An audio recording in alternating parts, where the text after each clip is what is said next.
It's confirmed that the House is going to have hearings on the David Grusch story.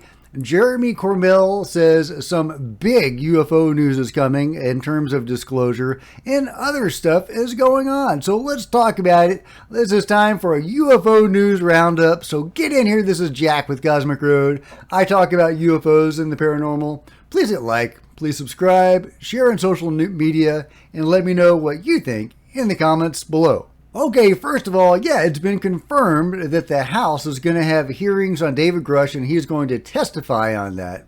In fact, let's just go to what Tim Burchett has to say, and then we'll listen to Jeremy. Yeah, I'm going to bring in, I hope to bring in the gentleman you discussed earlier, as well as some other folks. I'd like to have a pilot, a Navy pilot. You know, I don't want to bring anybody from the Pentagon. They've been responsible for covering this thing up for decades. I don't trust them. You know, they lose over it. Since I've been in Congress 5 years, the last 5 years, they failed every audit, yet nobody in Congress has the guts to ask them to correct their problem. You're looking right there at the Tic Tac videos that have been out for so long, and that hopefully one of the pilots that was involved with one of those following those UFOs at that time will be in attendance as well. What about the scientists? You know, intel matters, but you know, there's spin involved with that. There's interpretation about how to message it and what it matters.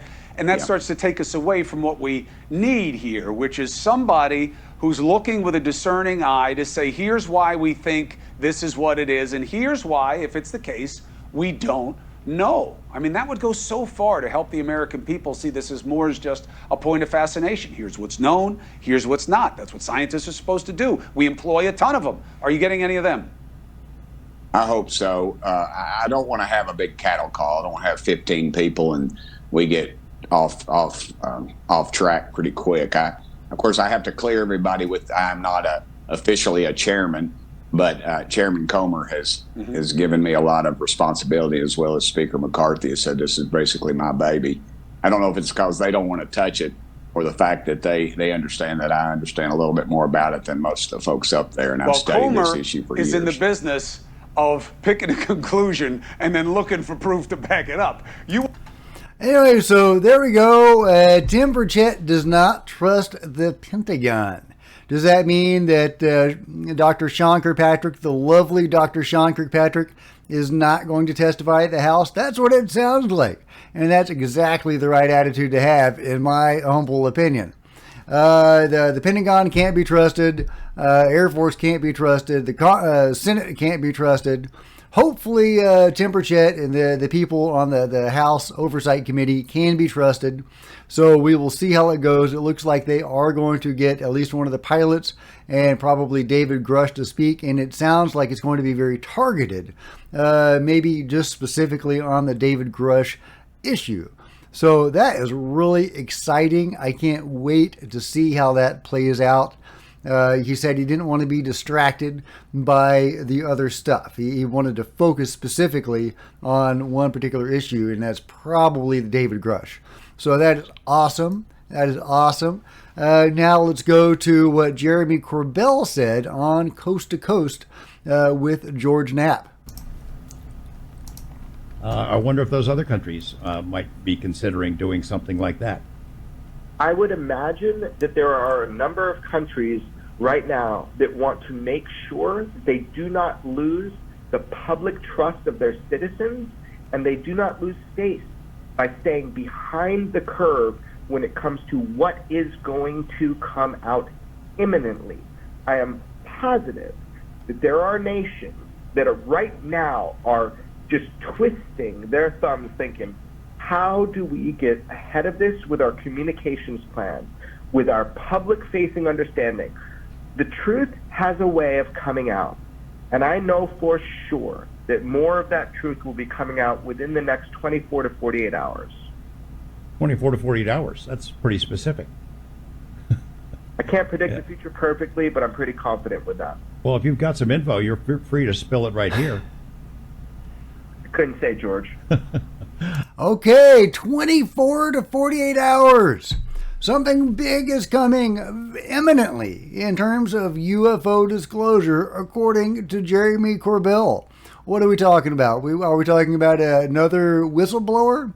Is a new video going to come out? What exactly is Jeremy getting at here? Again, I can't wait to find out. I'm on pins and needles to know what he is talking about. And I also wanted to. One of the Stephen Greer witnesses the other day talked about seeing a giant UFO with people inside of it. And there was a recent interview with Bob Bigelow where he talks about a couple of similar cases. And since this is corroborative of something that has recently been discussed, I think that it qualifies in terms of UFO news. So let's see what Bob Bigelow has to say. And it's just off of the test site, a little ways off the S4 area. Those people, that was a gold mine of stories. People in those towns. I remember talking to an owner of a cafe and one of her staff, and they had been sitting outside at night. And they were watching this football stadium size object, like really close to the ground, maybe 1,000 or 1,500 feet off the ground, really close, drifting across Caliente. And what made that so fascinating was a year later, I'm interviewing a minister. I think it was Baptist minister. And he and his wife had come out of eating, and I think they were with another couple. And they look up in the sky and they see the exact same thing from a different location. Mm-hmm. And that helped clarify something that the people told me that they mistook for appendages on the craft, but they weren't.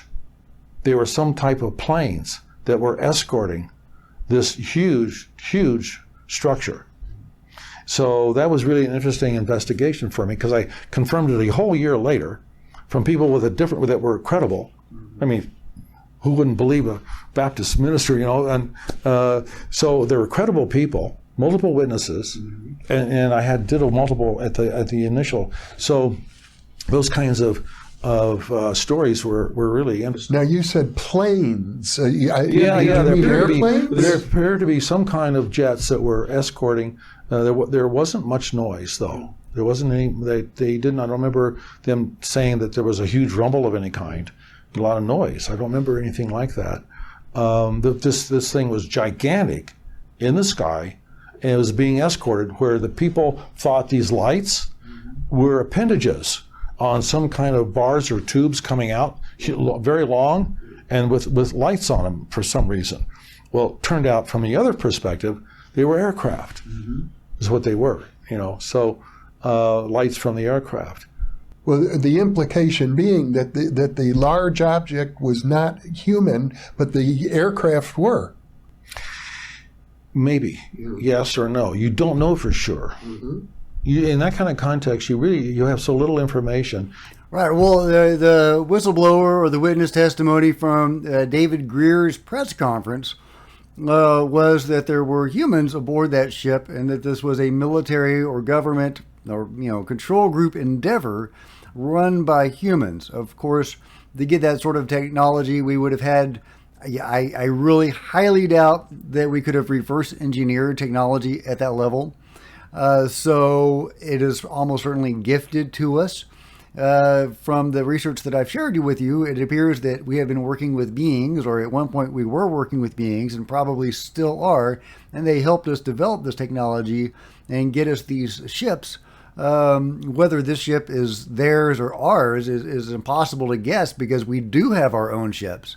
Do we have giant football stadium size ships? Well, very possibly. So, what is the deal? Were there beings aboard the ship? And the Stephen Greer witness, it wasn't Stephen Greer speaking, but it was a witness. In that case, were there aliens or non-humans aboard that craft? Was it solely operated by humans? In this Bob Bigelow case, or a couple of cases, he talks about a couple of cases. What were there people aboard that UFO, or was it just beings? or was it a mixture of beings and people, a la the Terry Lovelace case? In the Terry Lovelace case, he was taken aboard this giant UFO that was giant on the outside, and it was even more giant on the inside. And yeah, there were military people there. There were about 50 military people there, but it was mostly staffed by non-humans. But the military people were service people. They were crew for that ship. They were pushing buttons and stuff. You know, they weren't just passengers going somewhere. They were an active part of the crew. So, which dovetails very nicely with all this other stuff. So, you know, again, in this one case that Bob Bigelow is talking about, or two cases, you know, it appears that there were planes escorting this craft. So there was clearly human involvement on some level. What does that mean? Were we escorting an alien ship? Or were we escorting one of ours? Why did planes need to escort this craft is another question. Surely this fantastic craft could go anywhere or do anything it wanted. What were the planes for? I would love some insight on that. But that is something you hear a lot, is that planes escorting or sometimes intercepting UFOs. So what do you think about all this? Are you excited about the upcoming House event, the House of Representatives event, where David Grusch apparently is going to testify before the Oversight Committee? And I'm assuming this is going to be a public hearing. I don't know if there's going to be a public hearing and also a classified hearing, or what the specifics are going to be, or even how soon it's going to be. Some people are saying quite soon, like even this month. Some people are saying it could be September. So we'll have to be patient and, you know, cross our fingers and hope for the best on that. Meanwhile, we have Jeremy Corbell saying that there is imminent news coming. There's something coming, whether that's a new witness or a video or both, or, you know, who knows what. But it sounds juicy, and it's coming very soon, within a day or two, apparently. So I'm excited about that. I'm excited about the House testimony. I'm very intrigued about these giant UFOs that have people on them, and sometimes having planes escorting them for some mysterious reason. What are these craft doing? What is the deal? Is this a you know, focal point of alien abductions? Is this where they take people that are being abducted and then do things there? Is that the deal? Is this an abduction station? Is that what those objects, those craft are doing? Or are they going into outer space and engaging in intergalactic commerce, or, you know, politics, or conflict? Are they waging war on other planets? What is the deal with these giant craft? What are they doing? Let me know your thoughts in the comments below.